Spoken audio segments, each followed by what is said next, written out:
Listening practice, present or future. Listen to the sentences in French and determine if each is in the present tense or the future tense. Number 1.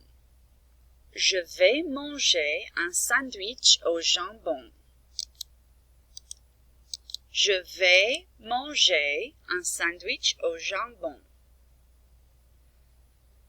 Je vais manger un sandwich au jambon. Number 2. Tu vas au restaurant. Tu vas au restaurant. Tu vas au restaurant. Number 3. Il va au café. Il va au café.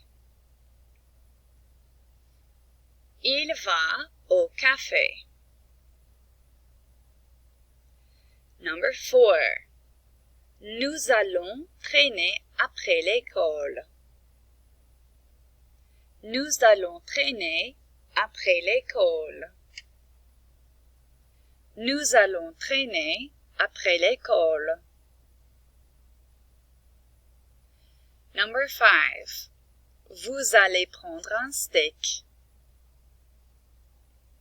Vous allez prendre un steak. Vous allez prendre un steak. And number 6. Je mange une omelette au fromage. Je mange une omelette au fromage. Je mange une omelette au fromage.